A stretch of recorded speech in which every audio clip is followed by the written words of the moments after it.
Hola, ¿qué tal, compañeras y compañeros?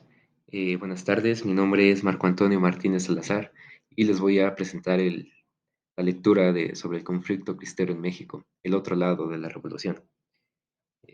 Para conocer un poquito más a fondo este conflicto, es necesario tener una consideración histórica sobre el papel que tenía la Iglesia en el periodo del virreinato y la relación existente que dominaba con la corona.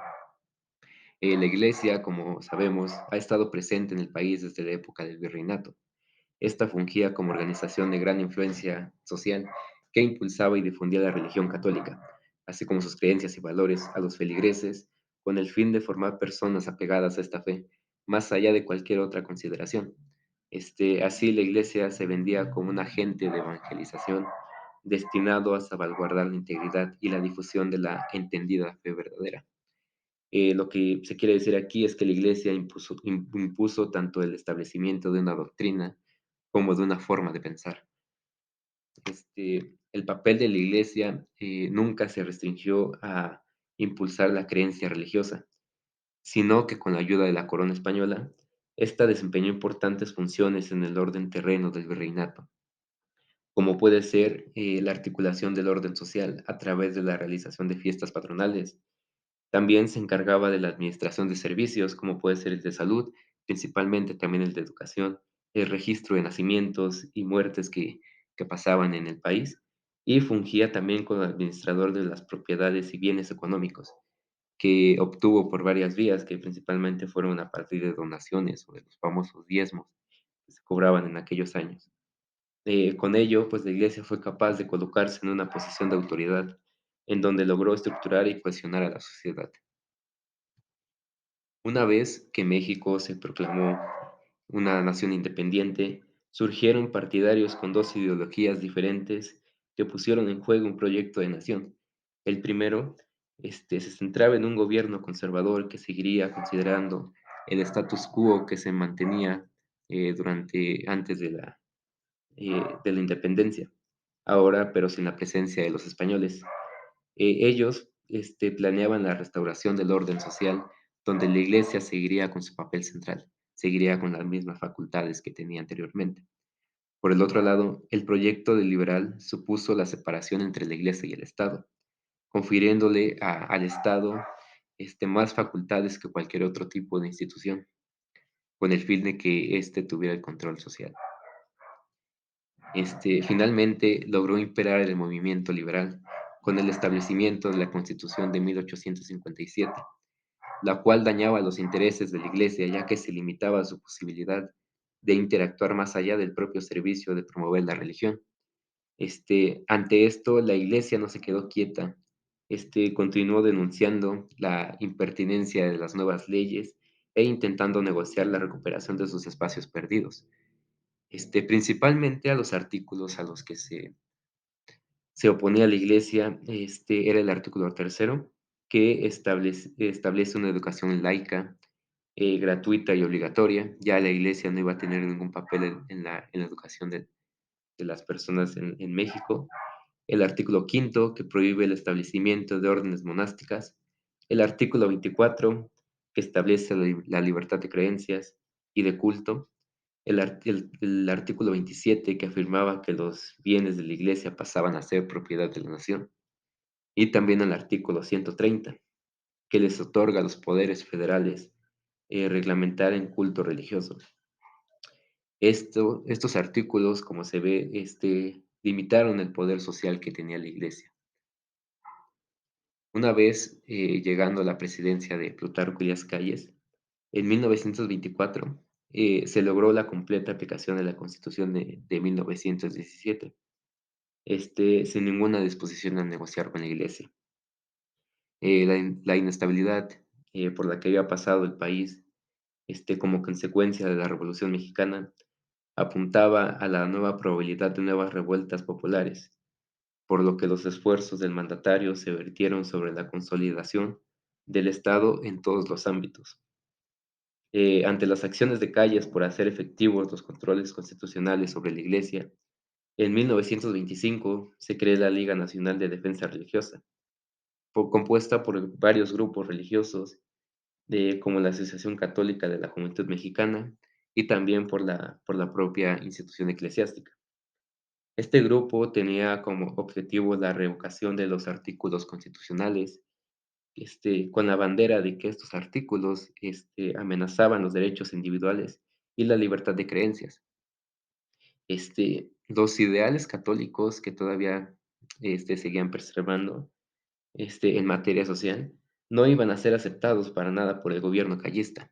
Es por ello que se tomaron algunas medidas por parte del gobierno, donde una de ellas otorgaba a los gobernadores la facultad para decidir el número de ministros de culto permitidos en cada uno de los estados, así como su nacionalidad.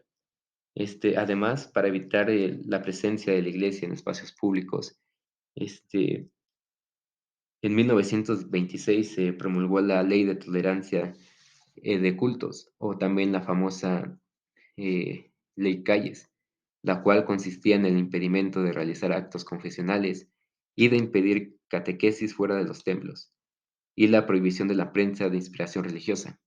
Todas estas acciones también fueron un gran golpe para la Iglesia Católica.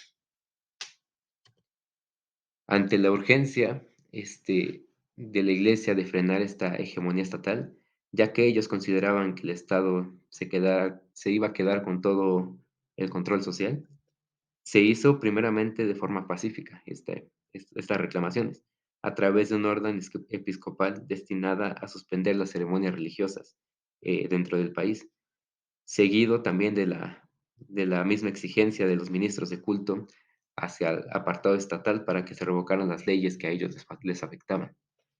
Ya para febrero de 1926, los miembros del episcopado publicaron una declaración en la que culpaban a la propia Constitución de destructora de la religión, de las buenas tradiciones, y se llevaban como protesta y se consideraban como protestantes para proteger sus intereses.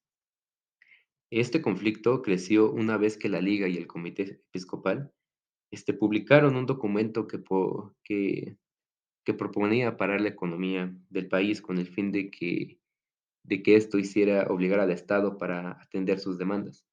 Este plan estuvo basado en 3 puntos principales, en el que el primero de ellos consistía en un boicot a los periódicos en los que no se publicaba información sobre las protestas contra el gobierno, como forma de oponerse a la prohibición de la prensa religiosa. El segundo consistía en la compra de artículos necesarios para la supervivencia, que incluía la abstención de asistir a lugares de entretenimiento como teatros o cines, también como subirse o ocupar el transporte público y de usar la energía eléctrica solo para lo indispensable. El tercero consistía en un boicot completo a escuelas laicas, como protesta ante la pretendida negación del Estado por permitir que los ciudadanos católicos, eligieran el tipo de educación que deberían, llevar sus hijos. Ante la imposibilidad que es de llegar a un acuerdo de forma pacífica con la Iglesia, ya que la Iglesia no iba a ceder ante las demandas que estaba presentando. De esta institución llegó a hacerlo a través de la vía armada. Para finales de 1926, una comisión de obispos se reunió con el entonces Papa Pío XI y obtuvo su permiso para iniciar la lucha armada, así como para ser financiada por los recursos de la propia Iglesia. El apoyo brindado también por el Papa se documenta en la carta encíclica sobre la persecución de la Iglesia en México, en la que declara que las autoridades mexicanas han mermado la libertad de la Iglesia e impedido el ejercicio del ministerio a través de castigos severos que se les aplicaron a los fieles. A inicios de 1927, los líderes de la Liga consultaron ante el Comité Episcopal, también para iniciar la lucha armada, y recibieron igualmente su apoyo. Esta acción de la lucha armada promovida por la Iglesia, es bien sabido que desataría una gran ola de violencia, pero la Iglesia lo veía como la única vía factible de debilitar al Estado y conseguir espacios en los que se negociara la revocación de los artículos constitucionales que les afectaban sus propios intereses. Una vez llegada la guerra, con su famosa frase "Viva Cristo Rey", el ejército cristero peleó con las fuerzas estatales como voz ante sus demandas. Este este conflicto, se movió muy rápido y se focalizó en los estados de Aguascalientes, Zacatecas, Jalisco, Nayarit, Colima, Michoacán, Guanajuato y Querétaro. Lo que resulta también interesante de este movimiento es que incluyó a muchos grupos sociales opuestos al gobierno revolucionario, por lo que se vio como una lucha no solo por los intereses de la iglesia, ya que tanto campesinos, clase media, clases altas, así como terratenientes se unieron a esta lucha que persistía en contra del Estado.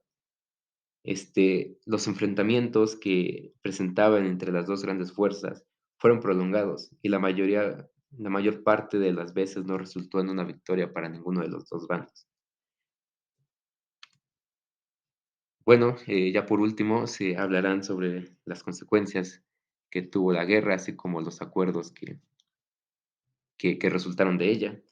El enfrentamiento entre los dos bandos llegó a su fin en junio de 1929, ya que ahí era la presidencia de Emilio Portes Gil.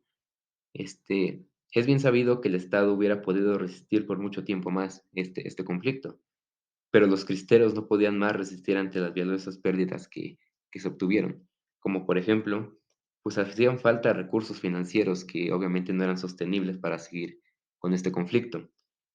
Un factor más fue la gran pérdida de vidas que oscilaba entre 25,000 y 70,000 personas muertas. Además, el costo político de la guerra fue brutal para la Iglesia, ya que perdió el soporte de los grupos sociales azotados por la violencia y también perdió toda posibilidad de negociar con el Estado. Posteriormente, el arreglo se hizo entre miembros del Estado y miembros de la Iglesia que desde un principio estaban en desacuerdo con esta guerra. La Iglesia se podría decir que perdió ya que no se derogaron los artículos constitucionales que ellos exigían que afectaban sus intereses. Todo el acuerdo se llevó en los términos exigidos por el presidente que demandaba el incumplimiento de la ley. Además, la Iglesia seguiría con sus facultades en la administración de servicios espirituales y en estos el Estado no podía intervenir, siempre y cuando se hiciera bajo el respeto de la misma Constitución. Este periodo de negociaciones que se hizo entre la Iglesia y el Estado, si bien no se negoció a favor de revocar los artículos que la Iglesia pretendía, el periodo se consideró como el modus vivendi o el modo de vida, en donde si bien no hubo acuerdos satisfactorios para ambas partes, solo se establecieron las condiciones de convivencia entre la Iglesia y el Estado.